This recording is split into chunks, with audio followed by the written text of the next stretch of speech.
अगर किसी भी पार्टी के सदस्य के, पार्टी के ऑफिस बेरर के खिलाफ अगर कोई आरोप लगता है तो ये जजेस उसकी इंक्वायर करेंगे, और अगर ये जजेस कहते हैं कि गड़बड़ की है तो उस सदस्य को पार्टी छोड़नी पड़ेगी। बात ये है कि अन्ना बेचारे भले आदमी हैं, उनकी टीम में ऐसे ऐसे लोग हैं, अब धीरे धीरे ये बात सामने आ जाएगी। मैं भी आज अरविंद केजरीवाल जी को एक पत्र लिख रहा हूँ और कल मैं कुछ प्रश्न उनसे पूछूंगा।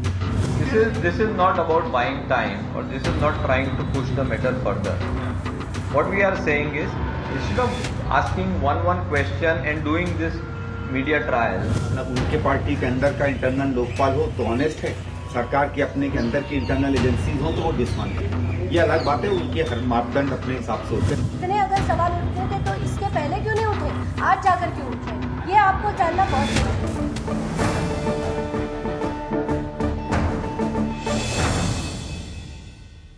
नमस्कार, प्राइम टाइम में मैं कादम्बिनी शर्मा हूं आपके साथ। ये सारे बयान आपने सुने और मुझे लगता है ये तो होना ही था। राजनीति का एक रंग ये भी है, आज उंगलियां उन पर उठ रही हैं जो रोज दूसरों पर उठा रहे हैं। आप कहेंगे कोई अचरज की बात नहीं, सही बात है, लेकिन यहाँ पर फैक्टर थोड़ा अलग है। इंडिया अगेंस्ट करप्शन वो एनजीओ टर्न्ड पॉलिटिकल पार्टी है जो भ्रष्टाचार मुक्त शुद्धता के आधार पर राजनीति में कदम रख रही है, इसलिए उम्मीदें ज्यादा हैं और इनके हर सदस्य को फूंक फूंक कर कदम रखने की जरूरत भी है। अंजलि दामनिया पर जमीन के मामले में आरोप लगे हैं। लैंड यूज बदलने को लेकर खेती की जमीन बिल्डर को बेचने के आरोप हैं। बांध की जमीन में से 500 से 700 मीटर छोड़ने की चिट्ठी लिखी। ठीक ऐसी चिट्ठी बीजेपी अध्यक्ष नितिन गडकरी ने भी लिखी, कैसे लिखी ये पता नहीं। मयंक गांधी पर एक बिल्डर को फायदा पहुंचाने का आरोप है। प्रशांत भूषण, शांति भूषण की हिमाचल में जमीन पर मामला लगातार सामने आ रहा है और आरोप लग रहे हैं, और इसके बाद अरविंद केजरीवाल ने बयान दिया कि पूरे मामले की जांच आईएसी की लोकपाल समिति करेगी। इस 3 सदस्यीय समिति में रिटायर्ड जज होंगे। अपना लोकपाल अपनी जांच, क्योंकि मयंक गांधी कहते हैं कि मीडिया ट्रायल नहीं करना चाहिए। वैसे मैं ये समझने की कोशिश कर रही हूँ कि दूसरों से सवाल होते हैं, आपसे सवाल, मीडिया ट्रायल कैसे हो जाता है। खैर, ये सब सवाल हम पूछेंगे और आरोपों को, सफाइयों को परत दर परत हम परखने की कोशिश भी करेंगे। लेकिन सबसे पहले आपसे परिचय करवा दें हमारे सभी मेहमान जो यहाँ पर मौजूद हैं। हमारे साथ दिल्ली स्टूडियो में आशीष खेतान हैं, इन्वेस्टिगेटिंग एडिटर हैं तहलका के। हमारे साथ अभय कुमार दुबे हैं, कॉलमिस्ट हैं, सीएसडीएस में हैं, और भूपेंद्र यादव हैं हमारे साथ, राज्यसभा सांसद हैं बीजेपी के। हमारे साथ नवाब मलिक हैं, स्पोक्सपर्सन हैं एनसीपी के। प्रीति शर्मा मेनन हमारे साथ जुड़ रही हैं, आईएसी के सदस्य हैं और अंजलि दामनिया से काफ़ी करीब से उनसे काम करती हैं। आभा सिंह हैं, ब्यूरोक्रेट हैं, एक्टिविस्ट हैं। वाईपी सिंह ने जो खुलासे किए हैं शरद पवार के खिलाफ, वाईपी सिंह की पत्नी है और उस मामले में एडवोकेट भी हैं। तो इन सब से हम चर्चा करेंगे, लेकिन सबसे पहले हम देखते हैं वो आरोप जो अंजलि दामनिया पर लग रहे हैं। ये 2 चिट्ठियां हैं, एक अंजलि दामनिया की जो अरविंद केजरीवाल की साथी है और दूसरी बीजेपी के अध्यक्ष नितिन गडकरी की। अंजलि ने सरकार को अपनी चिट्ठी में लिखा कि किस तरीके से उनकी जमीन कोंडना डैम के डूब क्षेत्र में आ रही है, इसलिए इसे 700 मीटर हटा दिया जाए। लेकिन अपनी दलील में अंजलि आगे कहती हैं कि इस डैम के डूब इलाके में प्राचीन बुद्ध गुफाएं भी हैं, जिनकी ओर जाने वाला रास्ता भी इस इलाके में डूब जाएगा, जिससे टूरिस्ट को आने जाने में काफी परेशानी होगी।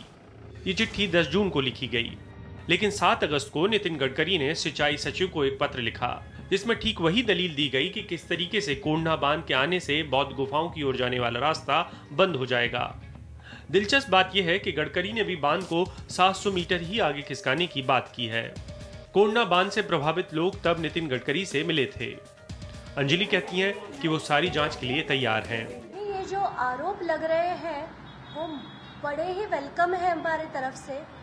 जो आरोप वो डाल रहे हैं सारे अगर लिखकर भेजे, और वो भी लिखकर अगर इन ओम्बुड्समैन के पास जाते हैं, सबकी तहकीकात होनी चाहिए। देखिए, हमें अगर कुछ छुपाना होता तो इतनी बड़ी लड़ाई आज नहीं लड़ते। अगर हम कोई लड़ाई लड़ रहे हैं, करप्शन के खिलाफ लड़ रहे हैं, तो ये हमारा भी फर्ज बनता है कि अगर हम पर भी कोई चीटे उड़ रहे हैं तो उसकी भी तहकीकात होनी चाहिए। अंजलि दामनिया और उनके परिवार के ऊपर राज्य में कई किस्म के आरोप लग रहे हैं। नए आरोप ये भी हैं कि वो किसान है ही नहीं, फिर भी उन्होंने किसानों की जमीन खरीद ली।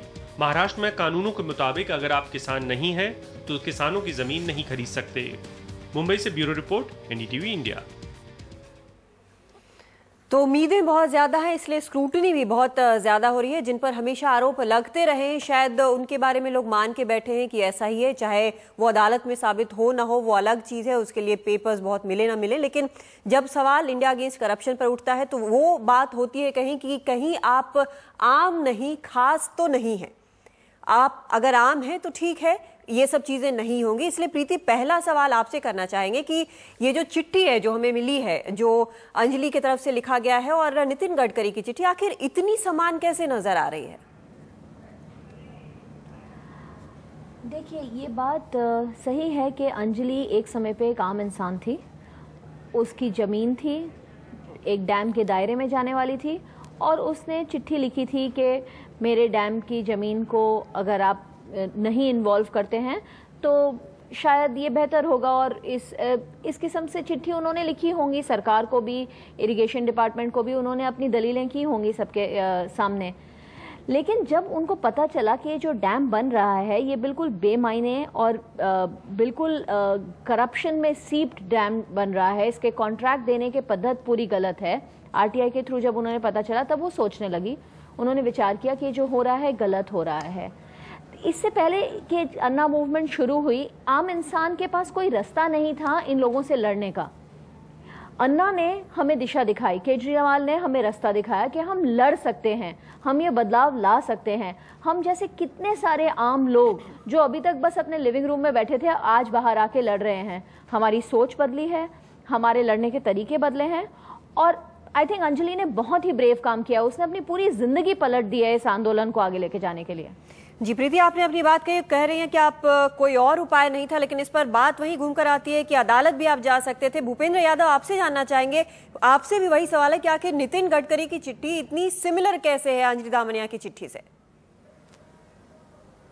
संयोग हो सकता है, उसके अलावा कुछ नहीं। आखिर वही 700 मीटर नितिन जी ने जो पत्र लिखा है वो सब लोगों के हित में वहां पे लिखा है और ये पत्र संयोग हो सकता है। उनकी तो कोई वहां पे जमीन है नहीं, उन्होंने जो लिखा है जनता के हित में लिखा है। तो इसमें जनता के हित में अगर कोई संवेदनशील विषय को लिखा है तो उसमें आपत्तिजनक क्या है? India's #1 news app just got even better.